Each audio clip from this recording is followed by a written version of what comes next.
The moment she exited her modest cabin at Frosthelm Peaks, Europe's most luxurious ski resort, she faced ridicule for her financial situation.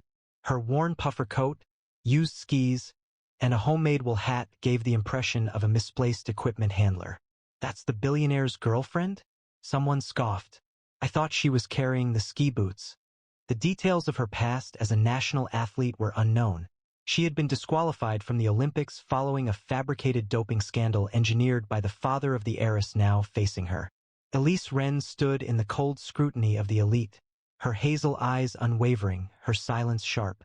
Their intention was to disgrace her, to break her amidst the snow, but within 20 minutes she would create a lasting story in the Alps with a run so flawless it would destabilize their world, and her billionaire partner would undermine their fortunes. Who was this girl, and what fire would she unleash on these slopes? Frosthelm Peaks was a fortress of snow and splendor, its slopes glistening under the alpine sun like a sheet of polished crystal. Situated in the heart of the Alps, it served as the ultimate playground for billionaires, global celebrities, and European royalty, where a single-day pass cost more than a luxury car. Chalets with glass walls were situated on cliffs, their fireplaces providing a warm glow, as brands such as Chanel and Prada filmed their winter advertising campaigns on the perfectly groomed slopes. The atmosphere was crisp, filled with the aroma of pine and affluence, with each guest embodying significant influence. Gondolas operated above, transporting fur-draped heiresses whose attire cost more than their bespoke skis. Security neutralized paparazzi drones, yet a live broadcast shared the resort's every moment globally, showcasing the elite within their frozen domain. Just past the velvet ropes, Elise Wren's father, a retired ski instructor, observed on his phone, his aged hands trembling, his gaze fixed on his daughter's face. Elise emerged from a modest cabin, her white puffercoat wrinkled, her used skis marked but dependable. Her chestnut hair was tucked under a hand-knit wool hat, a few strands drifting in the wind, and her hazel eyes held a subtle intensity. At 26, she possessed a striking beauty, not the refined elegance of the privileged, but the natural allure of someone raised amidst Montana's untamed landscapes. Her father had initiated her in the art of skiing before she could even write her name, his voice calm and reassuring. He imparted the wisdom: the mountain doesn't care about your gear, it honors your heart. Elise had previously competed as a national-level skier, with her name once considered for the Olympics, before a fabricated doping scandal, orchestrated by a powerful man, dashed her aspirations. Now she stood beside Noah Marchand, her presence a spark in the frost, her simplicity a contrast to the resort's opulence. Noah, at 28, was a commanding figure in a tailored black ski jacket, his dark hair swept back, his green eyes sharp as emeralds. At just the youngest age on the Forbes Top 10 list, he had transformed Marchand Technologies into an empire valued at $180 billion, his name opening every door. He presented Elise as his girlfriend, his voice being warm yet firm, and his hand resting gently on her shoulder. The audience became still, their murmurs filled with negativity. "Her," a woman in a mink coat exclaimed, her voice audible on the live stream. "She appears as if she came from a thrift shop." Elise adjusted her hat, her expression calm, though the atmosphere was charged with disapproval. Noah's jaw clenched, but he remained quiet, relying on Elise's resilience. The privileged perceived a vulnerability, and they attacked swiftly. Natalia Van Cleve, a member of a prominent global banking family, stood close by, her platinum blonde hair reflecting the light from a $5,000 fur hat. Noah's former girlfriend and classmate, she had never forgiven him for his choice of Elise. She scrutinized Elise with a deliberate gaze, her smile sharp and pointed. "Noah, you brought your little sister?" she asked, her voice carrying to the grandstands. A wave of laughter, pointed and unkind, followed as phones began recording Elise's worn coat. Natalia and her group, dressed in expensive ski clothing, laughed, one of them throwing a snow-covered glove towards Elise's feet. "Pick it up, valet," she said. Elise carefully stepped over the glove, her hazel eyes meeting Natalia's gaze, her expression calm despite the quickening of her pulse. Natalia Van Cleve advanced, her $5,000 fur hat creating a shadow, and her voice sharp and cutting. "You're a disgrace to Noah's legacy. she declared, her words audible on the global live stream. That coat, those skis, did you find them in a dumpster? You'll never belong here. The clicking of her heels resonated, accompanied by cruel laughter, as phones focused on Elisa's wrinkled puffer. You're a nobody. Benefiting from his reputation, Natalia added, her smirk particularly pointed. Noah warrants a queen, not a beggar. Elisa's fingers pressed firmly on her skis, her hazel eyes reflecting a hidden determination, yet her expression stayed calm. Her father's hands shook on the live stream. The personal attack felt like a blow to his daughter's value. The audience's anger surged, their hearts aching for Elise, furious at Natalia's calculated attack on her identity and love. Her father's face on the live stream contorted, the insult feeling like a blow to his honor, and the viewers reacted with palpable anger. The grandstands hummed as Elise approached the lift, her knit hat visible amongst the crowd. Ethan Caldwell, a son of a tech entrepreneur, rested against a barrier, his $10,000 skis situated nearby. Wait, isn't she Noah's girlfriend? He scoffed, the sound audible on the live stream. Sweet face, but she resembles a life-size IKEA doll. Laughter from his friends cut through the cold air. Did she take the wrong exit? One asked. Another, Lila Voss, a model, remarked, I thought Noah only dated supermodels. It seems his preferred type has shifted to inspirational stories of a poor girl's struggles. The group erupted in noise, their phones illuminated as they composed captions. Hat Frost Helm Flop. Elise walked steadily, her face composed, her silence acting as protection from their criticism. As Elise neared the ski lift, the disdain of the wealthy escalated into a calculated display of aggression. A group of heiresses, dressed in ski suits costing $15,000, arranged themselves in a semicircle, their voices laced with scorn. Look at her, feigning Noah's status, one remarked, flinging a snow-covered mitten towards Elisa's feet. Return to your cabin, pauper. Another brandished a phone adorned with diamonds, declaring, she's a laughable bargain. I bet she's only ridden a sled. Mobile phones illuminated, displaying harsh livestream posts. A malfunction with a helmet visor, magnified through zoom, focused on her used skis. A technology magnate in a tailored parka exclaimed, she's tarnishing Noah's reputation. The audience's amusement felt like a public condemnation, every comment a strike against Elisa's quietness. Her father's expression on the live stream conveyed distress, each insult a blow to her dignity.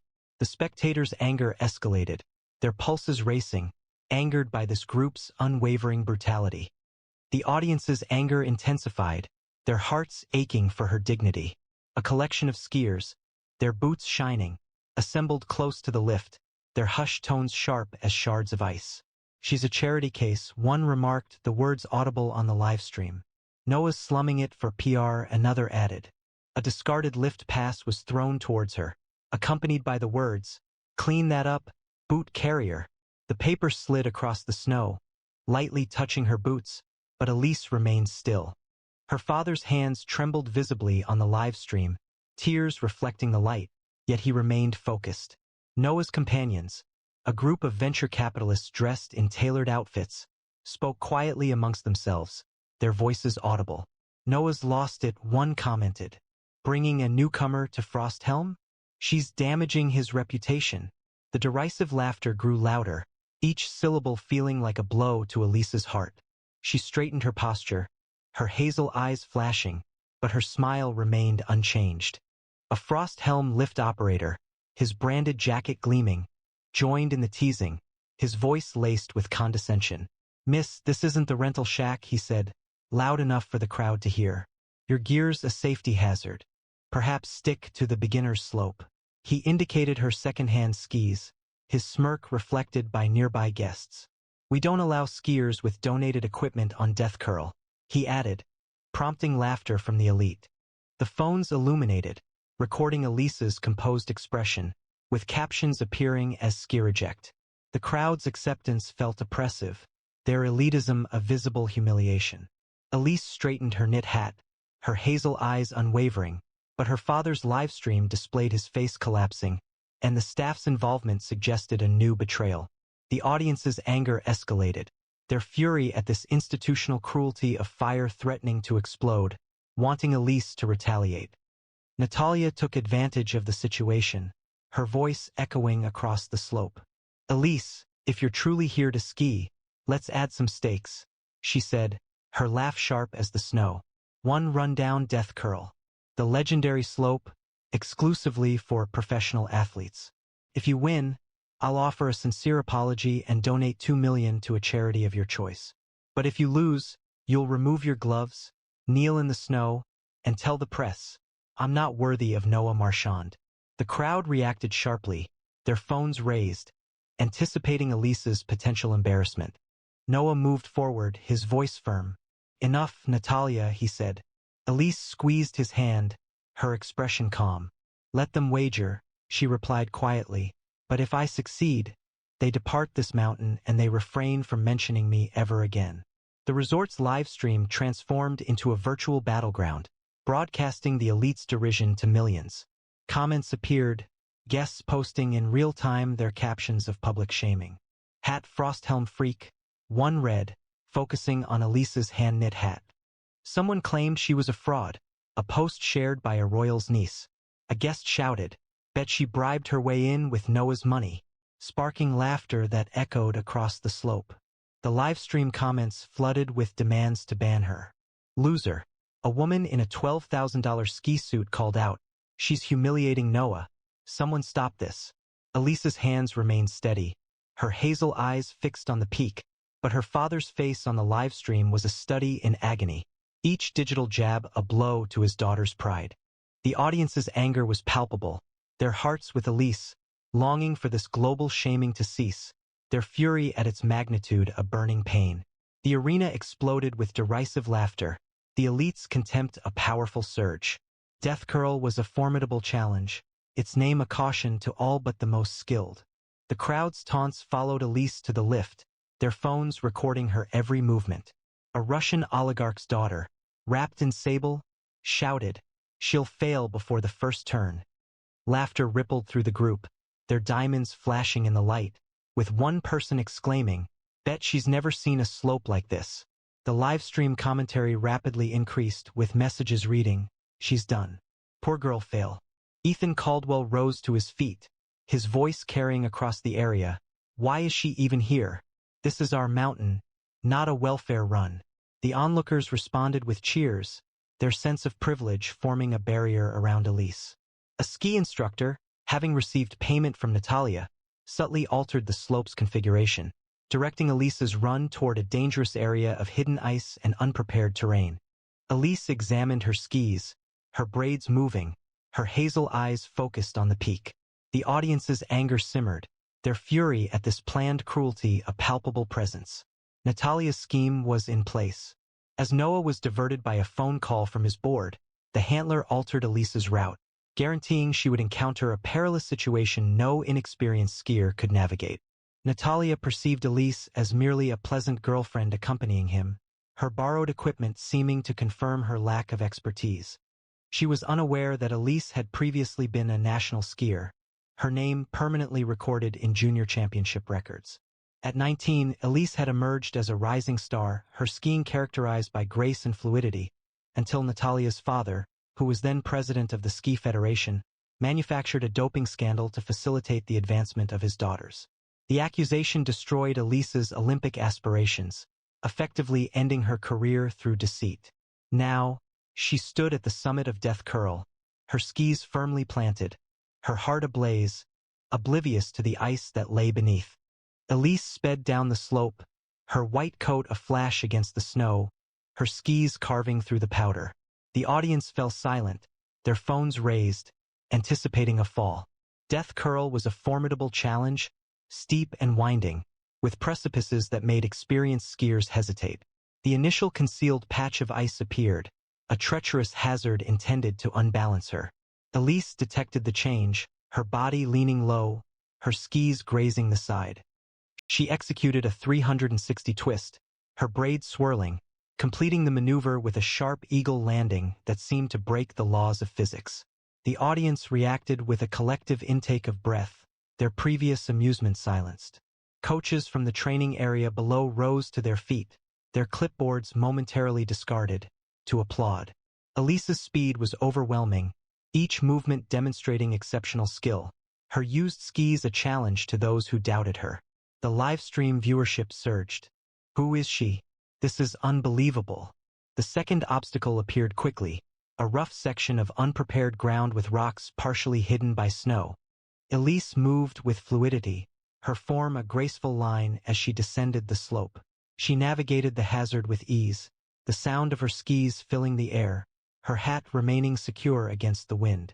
The audience fell silent, their phones visibly vibrating as Elise launched off a ramp, executing a double-twist aerial and landing with a flawless technique that resonated through the mountain. The coaches cheered loudly, their applause joined by professional skiers who paused their runs to observe. Natalia's smile disappeared, her fur hat shifted, and her eyes widened in surprise. Ethan's jaw dropped, his confidence fading. The comments on the live stream exploded with praise. She's a goddess. Elise's father, observing from his phone, was overcome with emotion, a silent sense of pride as his daughter reasserted her identity. The final segment presented a formidable challenge, a constricted, inclining path featuring a sharp turn that had previously defeated skilled competitors. Elise moved, her skis a streak of motion, her form unified with the mountain. She approached the turn, her ski edge gripping the snow, her velocity obliterating the resort's previous record. The official sensors indicated her time, 1 minute and 47.2 seconds faster than any run in Frosthelm's history. She skidded to a stop, her breathing controlled, her hazel eyes scanning the spectators. The grandstands felt desolate, the elite's disdain seemed spectral, their phones ignored. Natalia remained motionless, her complexion wan, her influence diminishing. Media crews adjusted their cameras, documenting Elise's victory, as livestream viewers erupted in online discussion. She dominated them. #Frosthelm Queen. From the base, Noah observed, a surge of pride filling him as his green eyes followed the woman who had just set a new standard for the mountain. As Elise came to a stop, the coaches' applause rose to a resounding ovation, their respect washing away the skepticism of the established skiers.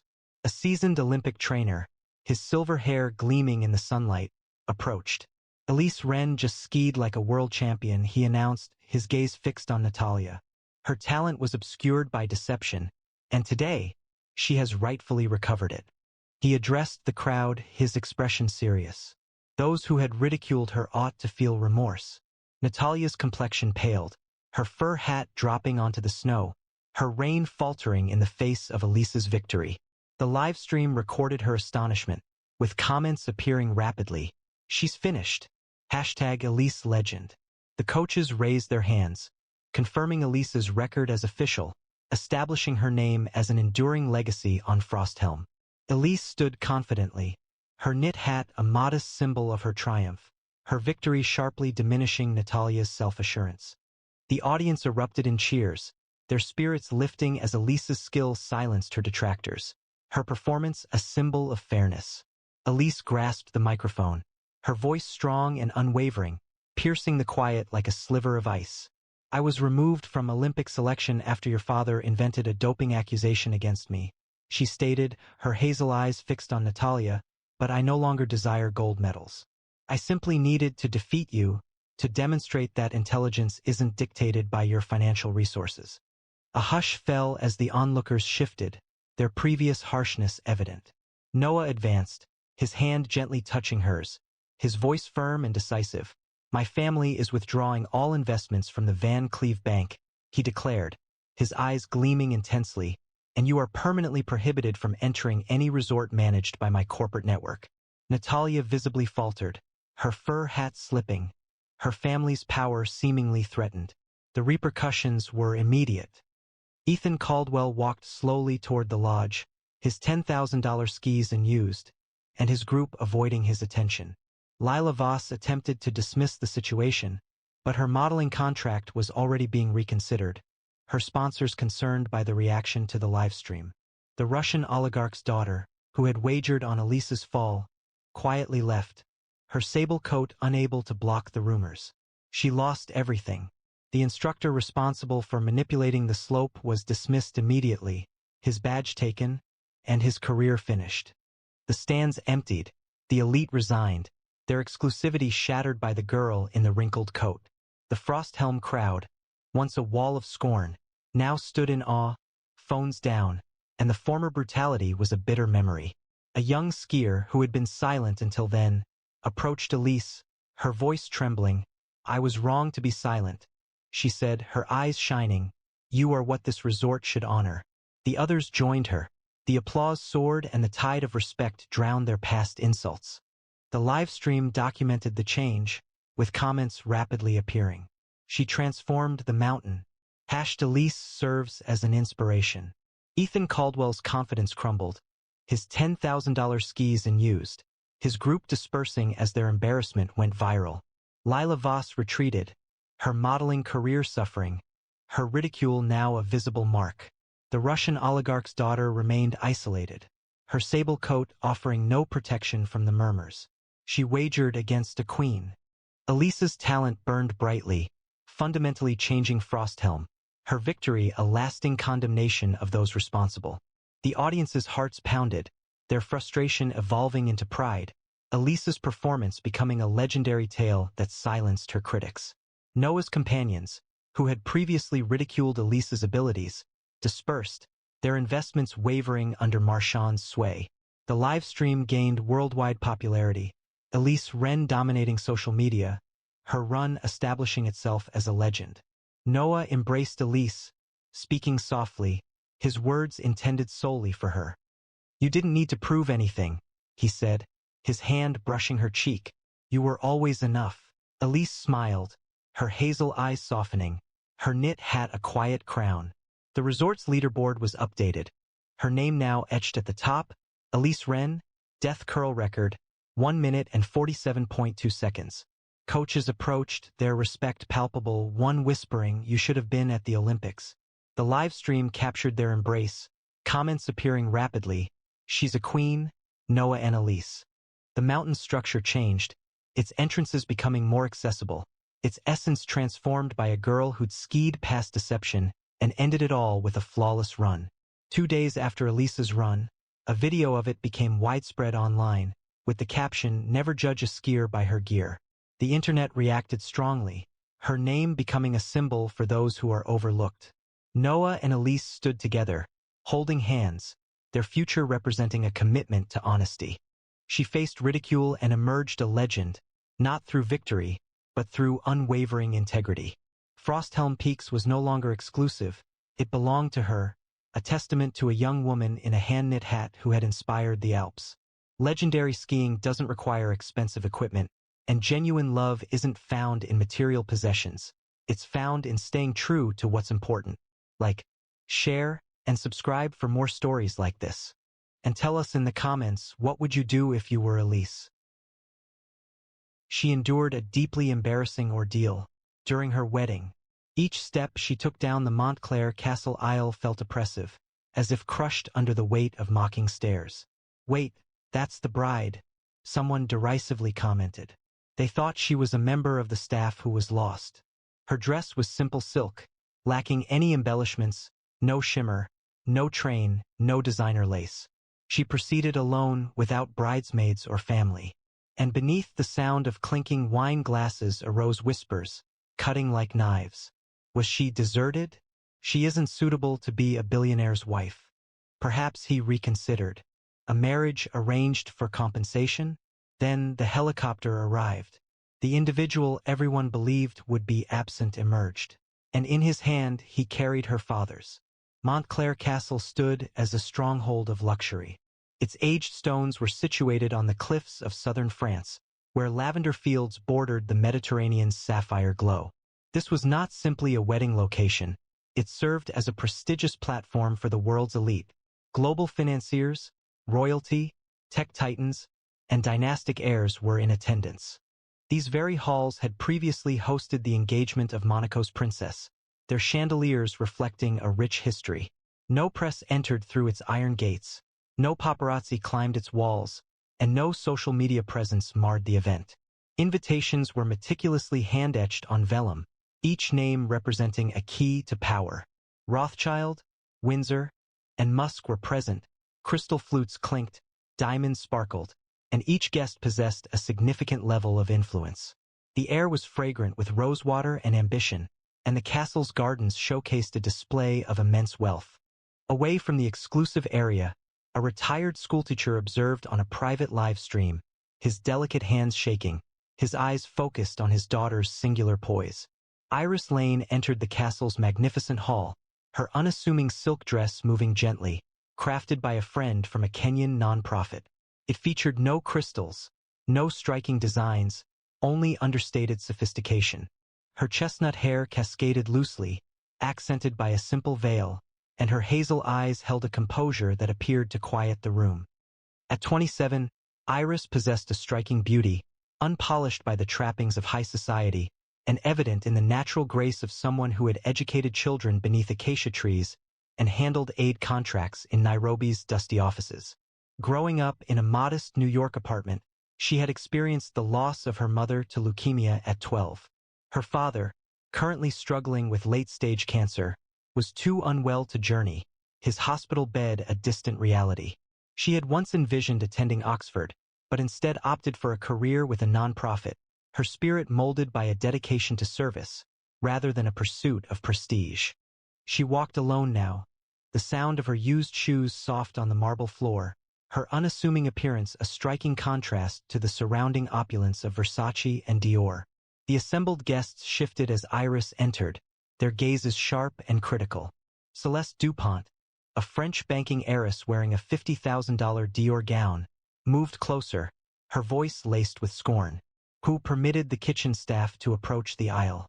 She whispered, her words easily picked up by the private live stream. A wave of laughter spread amongst the crowd, diamonds sparkling, as phones were used to quietly record Iris's simple dress. Victor Langston, a tech mogul known for his $10,000 watch, smiled from his seat. She's the bride? I thought she was delivering the cake, he remarked, eliciting laughter from his group. Iris gently touched her veil, maintaining a calm expression, yet the atmosphere was charged with derision.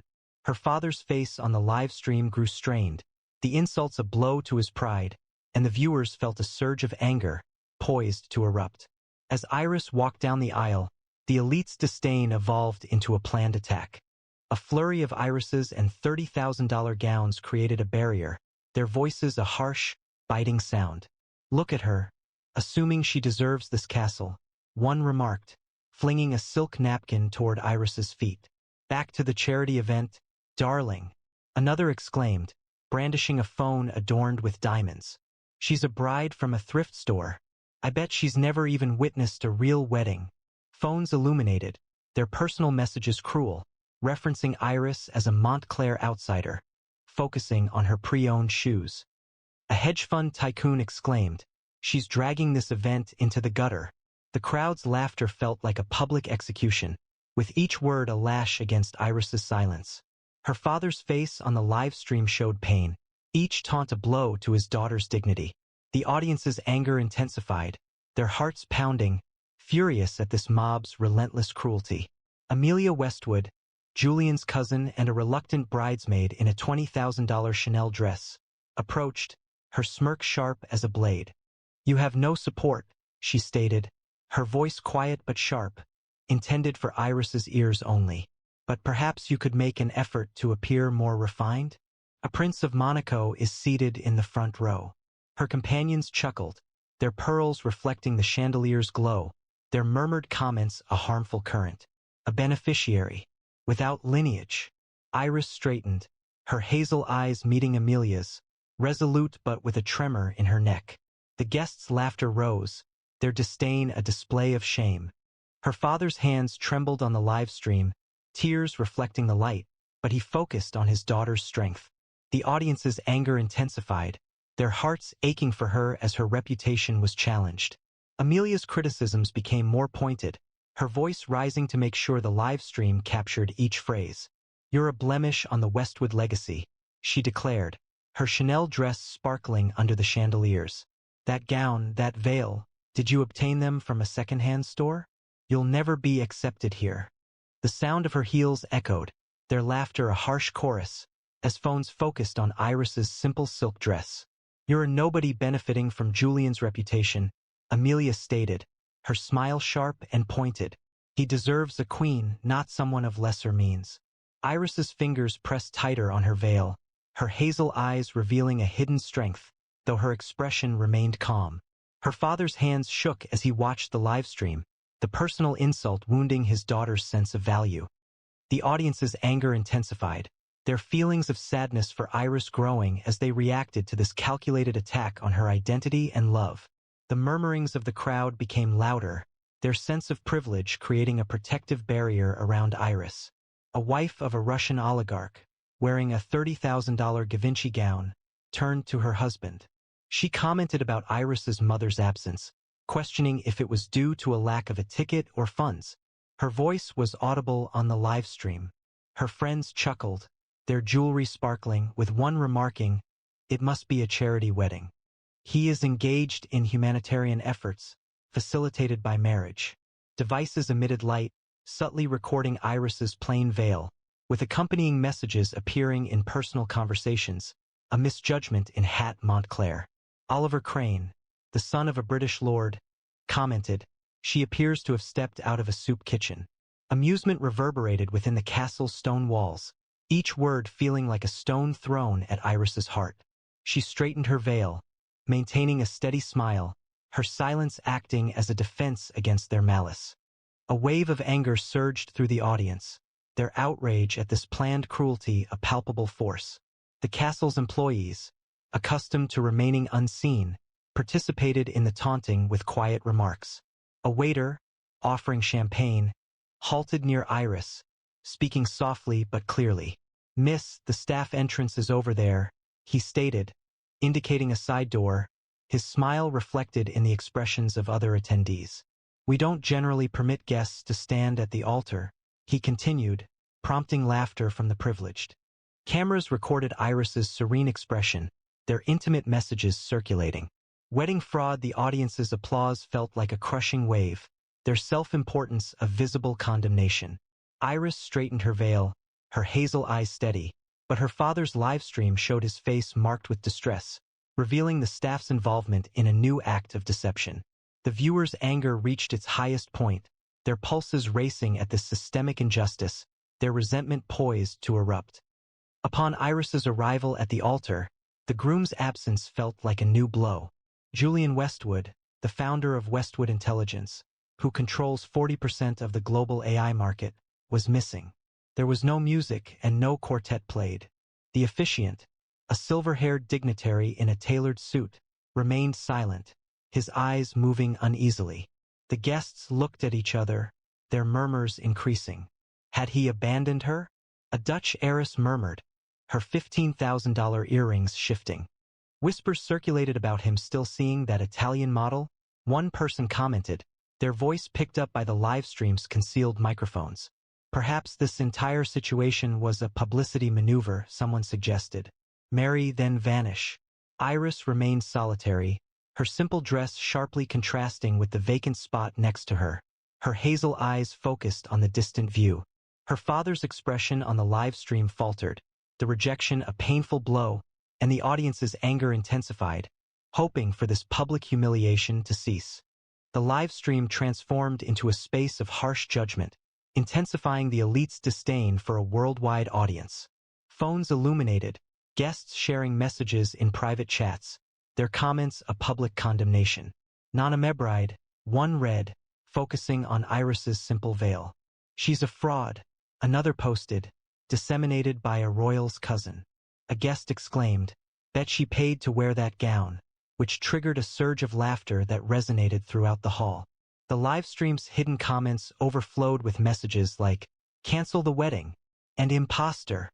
A woman wearing an Oscar de la Renta gown valued at $40,000 loudly protested. Her actions were seen as disrespectful to the castle. Calls for intervention arose. Iris's hands remained composed, her hazel eyes focused on the altar, while her father's expression on the live stream revealed intense distress, each online comment a source of pain for his daughter. The audience's outrage grew, their feelings sympathetic to Iris, hoping for this widespread embarrassment to cease. The castle's employees, accustomed to remaining unseen, subtly participated in the derision. As a waiter passed, offering champagne, he stopped near Iris, speaking softly but clearly. "Miss, the staff entrance is over there," he stated, indicating a side door, his expression echoed by those around him. "We typically don't allow guests to stand at the altar," he added, prompting amusement from the assembled elite. Numerous phones recorded Iris's composed face, their personal messages flying with speculation. Wedding fraud. The collective acceptance felt overwhelming, their sense of superiority a public display of judgment. Iris adjusted her veil, her hazel eyes unwavering, but her father's live stream feed showed his face etched with pain, revealing the staff's complicity in a fresh betrayal. The audience's anger intensified, their hearts pounding at this institutional cruelty, their outrage a fire ready to explode. The whispers grew into a crescendo, the guests scorn a global spectacle via the private live stream. A German tech heiress posted about no-name bride, zooming in on Iris's plain gown. A guest texted, describing her as a nobody, a message shared by a royal's cousin. The wife of a French diplomat exclaimed, "Bet she forged her invitation." This sparked laughter that resonated throughout the hall. The live stream's hidden comments became a torrent. "Cancel the wedding." One read, "Fraud." Another woman, wearing a $25,000 Valentino dress, declared, "She's humiliating the Westwood name." Someone urgently called for an intervention. Iris's hands remained steady, her hazel eyes focused on the altar, but her father's face on the live stream displayed profound distress, each digital interaction feeling like a painful setback for his daughter. The audience's displeasure surged, their emotions with Iris, yearning for this staged cruelty to cease. The quiet lingered, the altar vacant, the guests' presence a constant barrage. Then, a faint hum filled the air, rotating blades cutting through the sky. A helicopter landed on Montclair's back lawn, its black frame gleaming, its roar silencing the whispers. The doors opened and Julian Westwood stepped out, his tailored jacket dusted with snow, his tie undone, a leather case in hand. But the man beside him caused a stir, Iris's father, frail, his hospital gown replaced with a simple suit, his eyes bright with pride. Julian had flown to New York, engaged an international medical team, and arranged the flight to bring him here. A hush fell over the audience, their phones shaking, as the live stream exploded with activity. A collective gasp arose. Was that her father?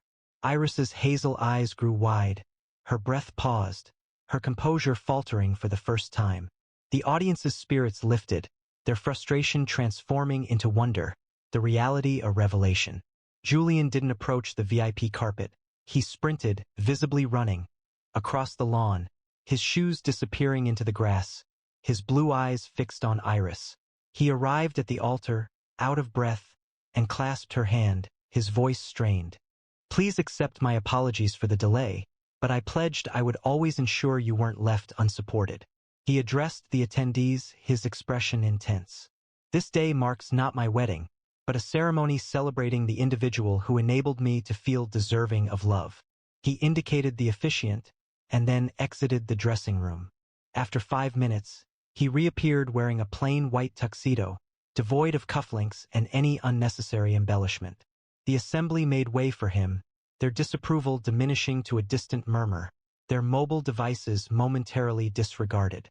Iris's father sat in the front row, wiping away quiet tears, his presence affirming Julian's commitment. The livestream comments flooded in, reading, "This is unreal. Hatch Iris and Julian." The wedding commenced, the atmosphere in the castle's electric with sincerity. As Julian positioned himself beside Iris, he addressed the assembled guests, his voice powerful enough to quiet any remaining murmurs. "You ridiculed my wife, believing her to be inadequate alone," he declared, his blue eyes intensely focused.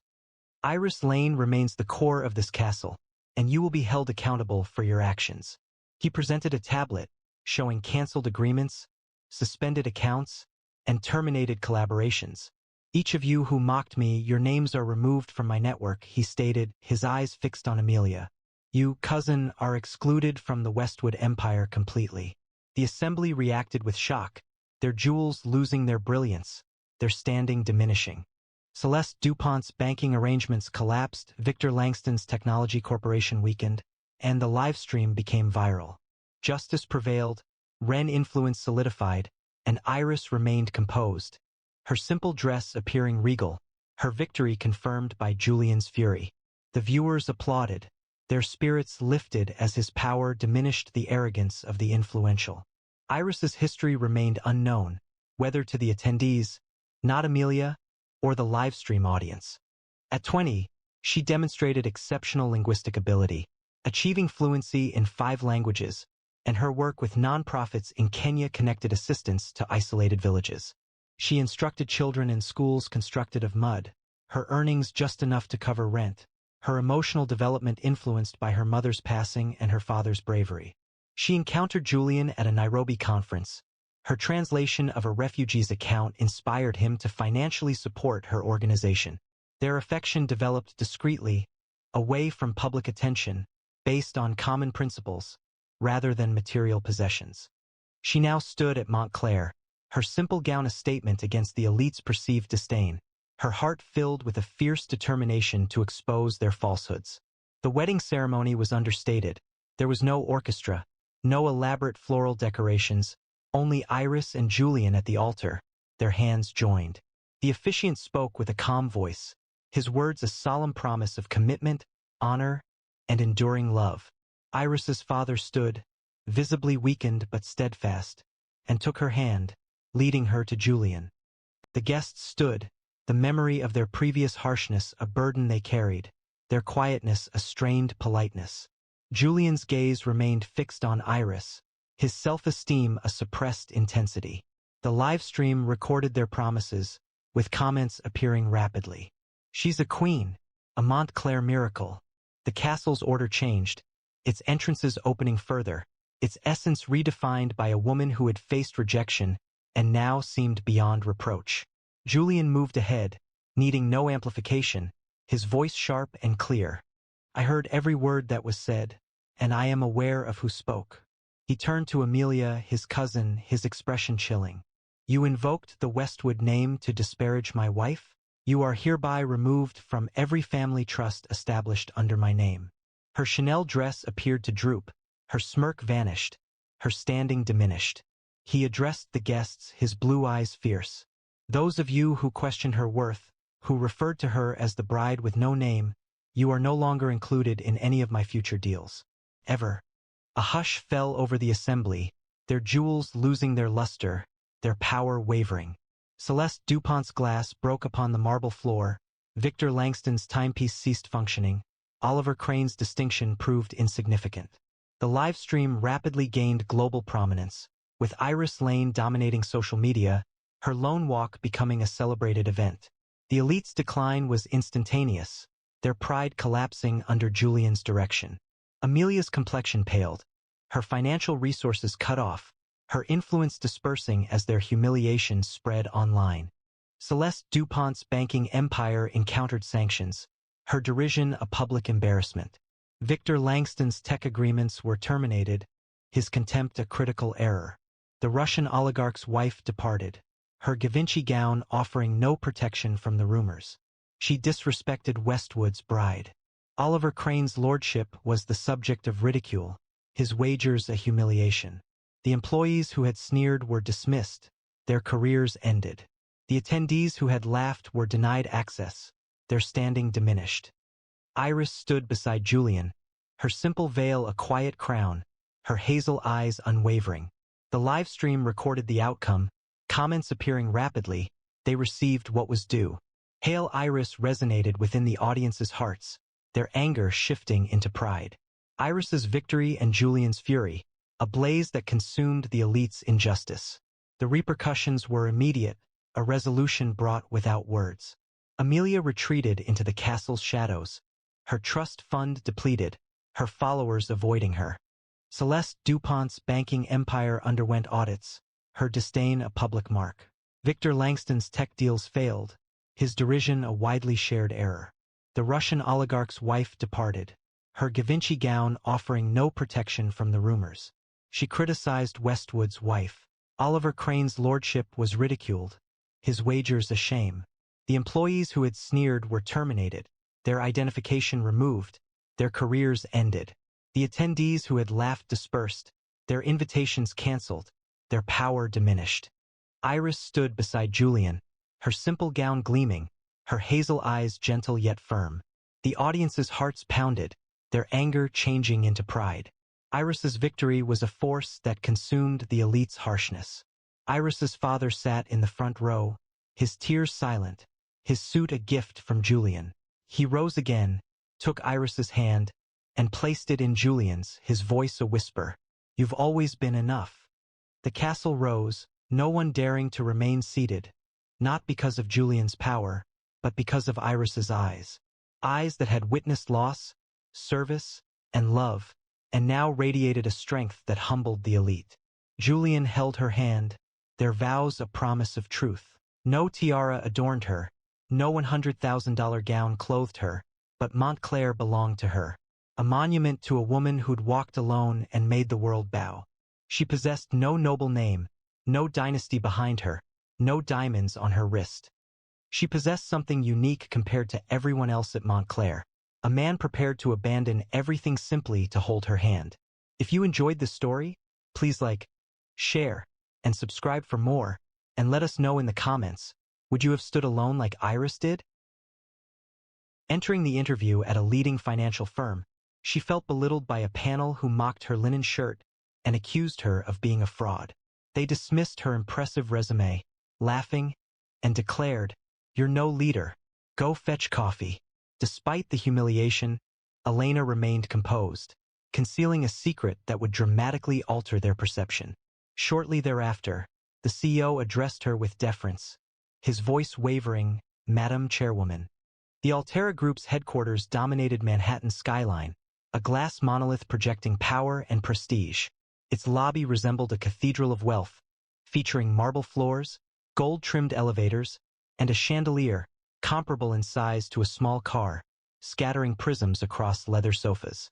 Altera was a financial titan managing trillion-dollar portfolios for governments, tech giants, and old money dynasties across Europe and beyond.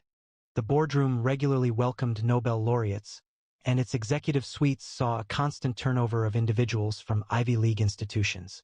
The company fostered a demanding culture, where presentation held as much weight as skill, and an unsuitable suit could jeopardize a career. Altera's Instagram showcased its C-suite members wearing Armenian Rolexes, projecting a carefully constructed image of exclusivity.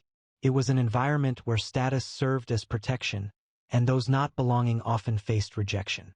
Elena Royce entered the lobby, her white linen shirt crisp yet plain, her cream trousers tailored but understated, her flat shoes making no sound on the marble. At 39, she presented a striking image through her composure, with hazel eyes that conveyed both kindness and determination, dark hair styled in a low ponytail, and no cosmetics beyond a touch of lip balm. Her canvas tote held a notebook, a pen, and a well-worn copy of The Wealth of Nations. Elena possessed a legendary status in finance, holding a double MBA from Oxford and MIT. She had spent 15 years directing strategy for leading investment funds in Zurich, Singapore, and Boston, and had received personal endorsements from 3 global banking CEOs. A decade prior, she had designed Altera's recruitment system as a consultant, focusing on fairness and meritocracy, before transitioning to chair a private foundation. Today, Elena returned incognito to evaluate that system, presenting herself as an applicant for the position of Global Strategy Vice President. Her financial resources, connected to her husband's tech empire, were extensive but not readily apparent. She favored keeping it so. The receptionist, a young woman named Chloe with a neat bun and diamond earrings, observed Elena's attire and smiled faintly.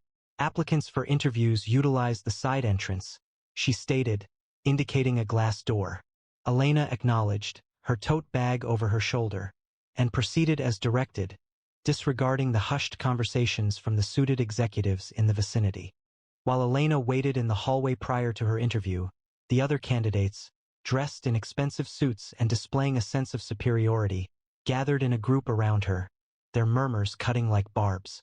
Lila Tate, wearing a Gucci skirt, gestured toward Elena's tote and laughed, remarking, "Is that her briefcase or a grocery bag?" Jared Holt, considered the frontrunner, added to the mockery, tossing a crumpled dollar bill near her feet.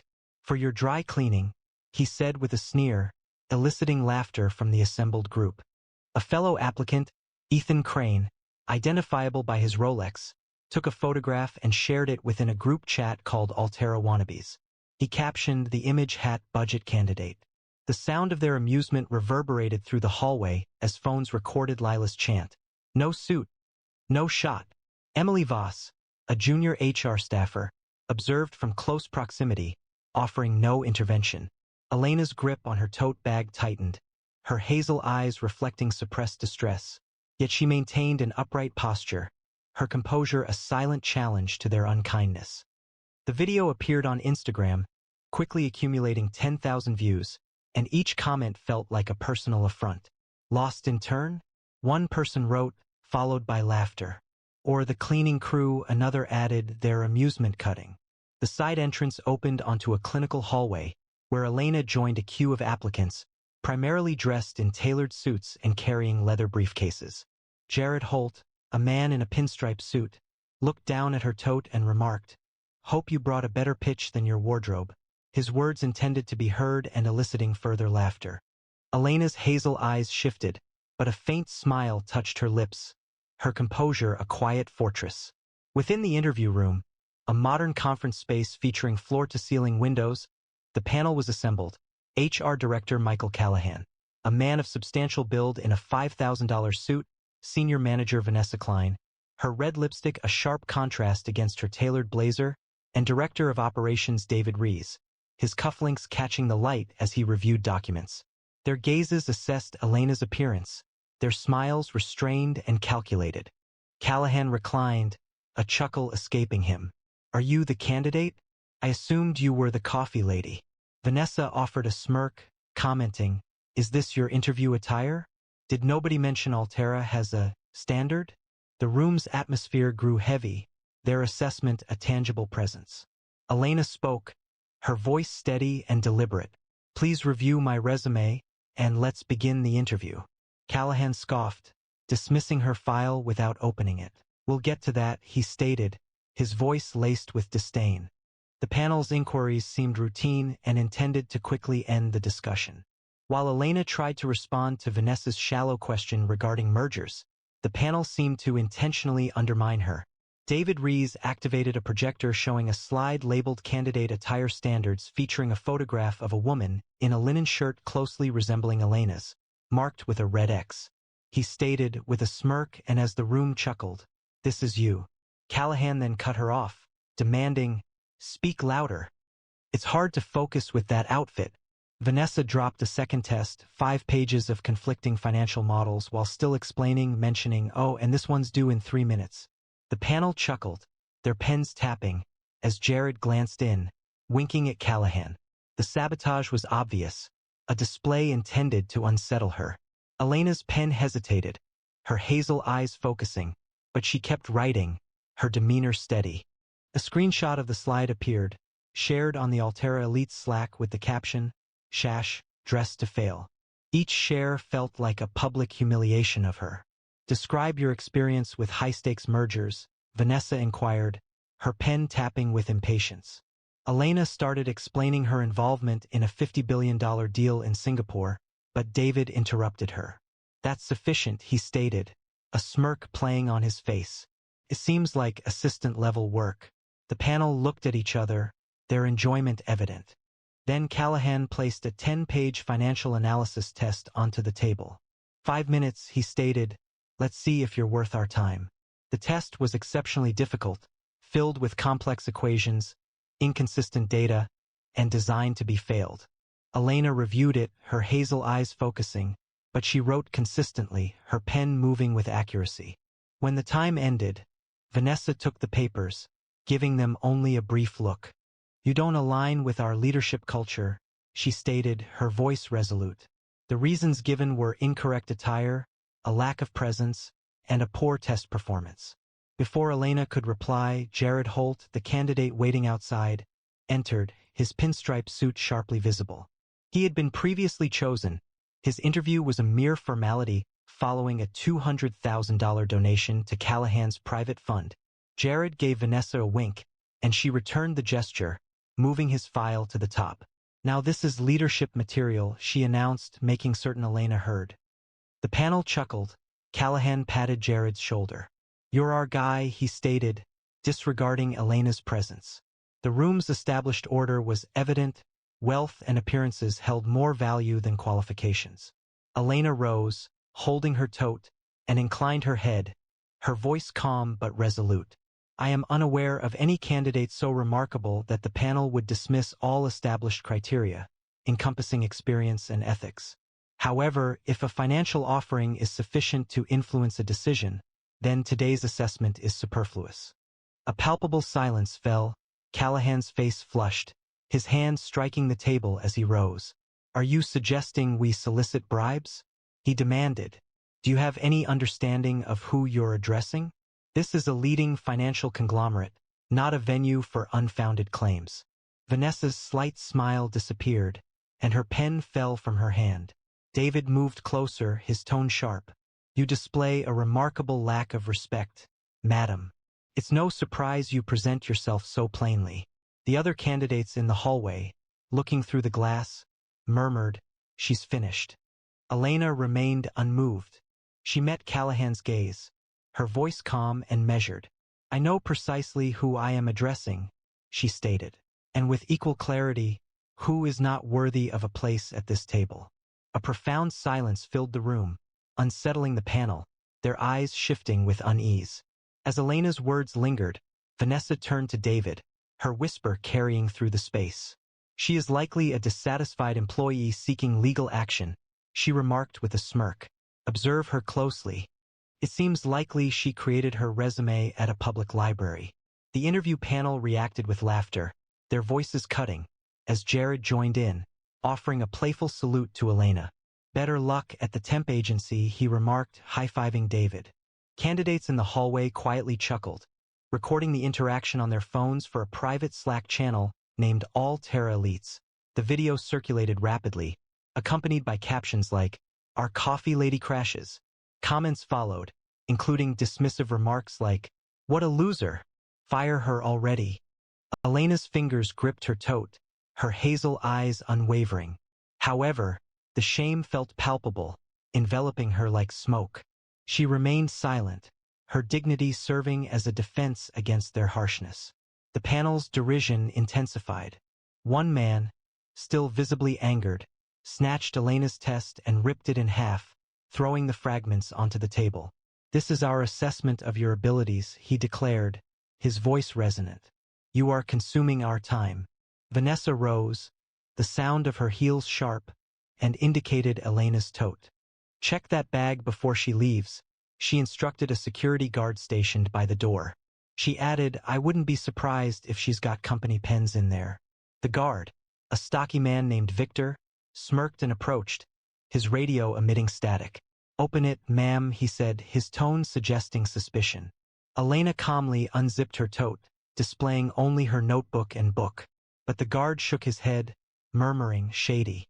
The panel chuckled, with Jared taking a photo. The flash illuminated Elena's face. An image appeared on Twitter, labeled as an all-terror rejection, and quickly gained 5,000 retweets. Elena's jaw clenched, but she secured her tote, maintaining her composure. Beyond the glass walls, the other candidates created a barrier, their murmured comments forming a wave of disapproval. "No wonder she's struggling," one remarked, a woman in a Gucci skirt named Lila Tate. Another, a man wearing a Tom Ford suit, added, "I'll wager she's never been in a boardroom." The sound of their laughter resonated, phones recording as Elena passed by, her apartment quiet. Lila created a TikTok, adding her commentary over the video. "This is why Altera's elite. We don't allow just anyone in." The video quickly reached 50,000 views, each share feeling like a public embarrassment. As Elena approached the elevator, a junior HR staffer, Emily Voss, smiled, saying, "Wrong floor, hun." Janitors used the service lift. A sudden burst of laughter filled the hallway, the candidate's amusement sharp and jarring, but Elena remained composed, pressing the button as her hazel eyes focused on the doors, her demeanor concealing a fierce determination. The elevator hadn't finished closing when the panel delivered their final critique. Callahan arrived in the hallway, clutching Elena's untouched resume, and declared, "Don't expect to return, you're blacklisted." He ripped the file, scattering the pages across the floor before the candidates. Vanessa followed, her tone laced with animosity. "Take your little book with you," she said, nudging Elena's copy of The Wealth of Nations towards her. The candidates responded with cheers, Jared shouting, "Back to the library." The security guard laughed quietly, his radio static as he murmured, "Thought she'd cause trouble." The video of the resumes shredding quickly spread online, with the hashtag #AlteraElites trending in all comments. The general sentiment was, she deserved it. No class, no chance, a fresh wound. Elena grasped her book, the weight of betrayal in her tote, and entered the elevator, holding her head high. Shortly after, the boardroom doors opened, and Gideon Price, the CEO, walked in.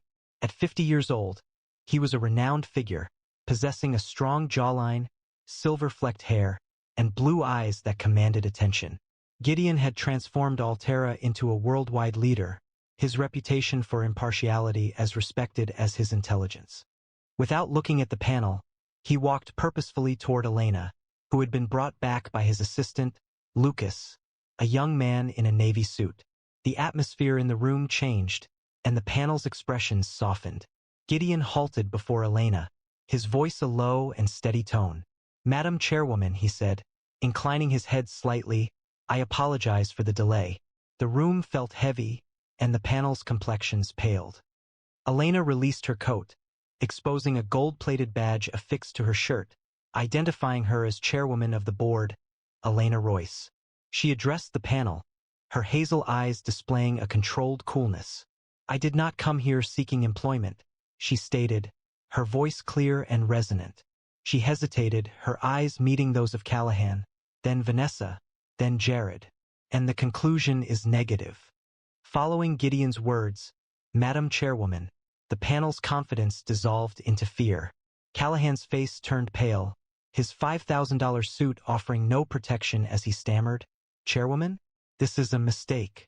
Vanessa's heels shook, her red lipstick a striking contrast to her pallor as she gripped the table, murmuring, "No one told us."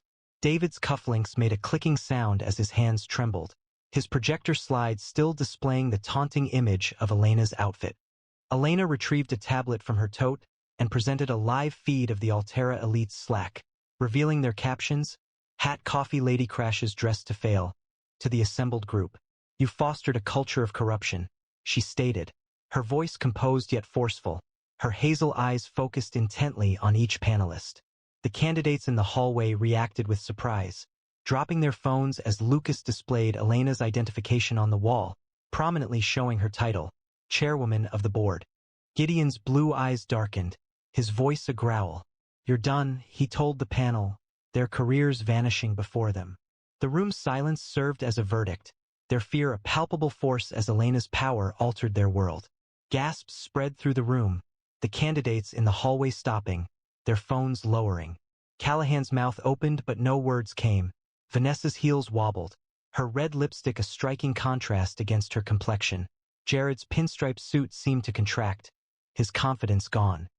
Elena advanced, placing her tote on the table, her voice unwavering.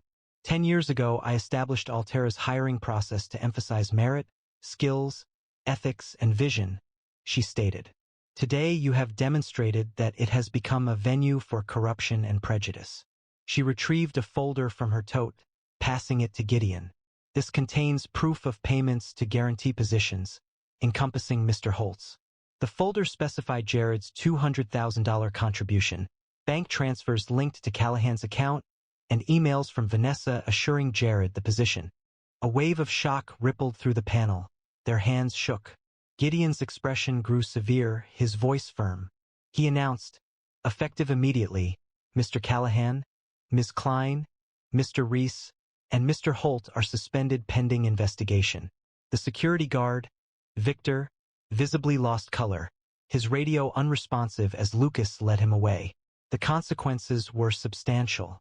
By noon, Altera's board initiated a comprehensive inquiry, revealing a system of compensated roles and discriminatory behaviors. Callahan's fund was frozen, his $5,000 suit offering no protection as he confronted fraud charges. Vanessa's LinkedIn profile was overwhelmed with bribe queen comments, and her consulting engagements were canceled. Jared's finance career suffered a devastating blow, his pinstripe suit becoming a relic as firms placed him on a blacklist. The investigation uncovered that Lila Tate and Emily Voss had disclosed internal memos that ridiculed unsuitable candidates, resulting in their terminations and the suspension of their social media accounts for hate speech. Elena's inquiry went beyond suspending the panel. It removed individuals involved in wrongdoing from Altera's boardroom. She called for an urgent board meeting, appearing with a linen shirt illuminated by the chandeliers, and presented a file detailing 20 managers connected to the bribery scheme, their names displayed on a screen. The board, previously unconcerned with reputation concerns, remained motionless, their professional attire providing no protection as Elena's voice resonated. "You facilitated a process that traded trust for money." Sarah Holt, Callahan's deputy and the individual who had approved Jared's deal, visibly lost color as security personnel led her away. A palpable change in the room's atmosphere occurred, with directors visibly shaken as Elena implemented the Royce standard, requiring ethics audits for every new hire. The Financial Times broadcast her speech live, her tote bag visible on the podium as she stated, "Altera will lead by merit or it will not lead at all." Online platforms celebrated her, with the hashtag BoardroomBestrending gaining traction, each message acknowledging her bold leadership. The LinkedIn profiles of the removed managers disappeared, their apprehension regarding Elena's determination leaving a lasting impression. The Street Journal published a front-page article detailing the Altera scandal, highlighting bribery and bias within the financial giant. Social media exploded, with at Altera-shame becoming a global trending topic, users posting commentary. They ridiculed her shirt, now they are without employment.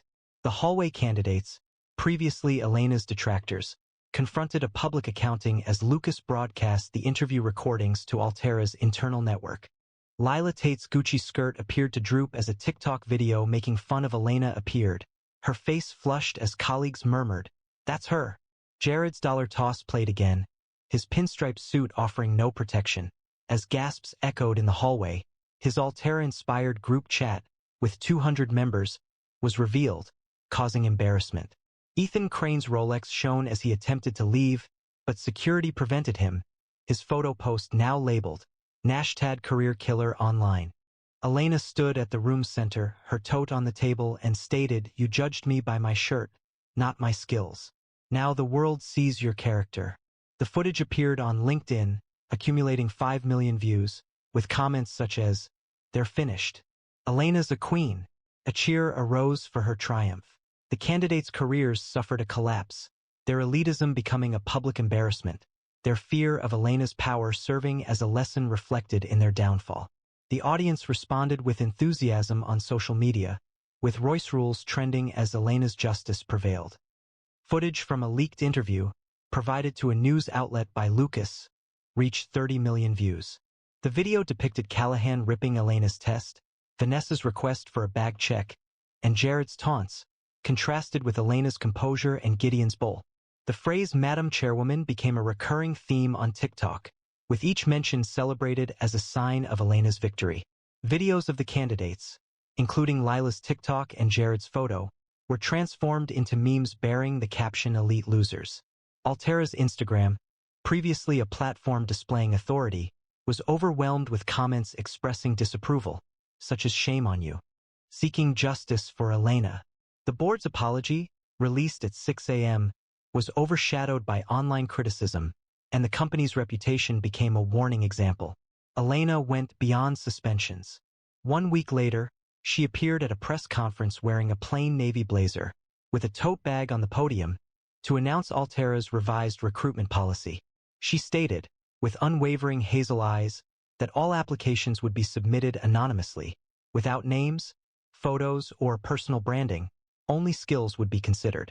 A wave of applause and flashing cameras filled the space. The new policy, known as the Royce Standard, prohibited evaluations based on appearance, requiring anonymous reviews for all positions.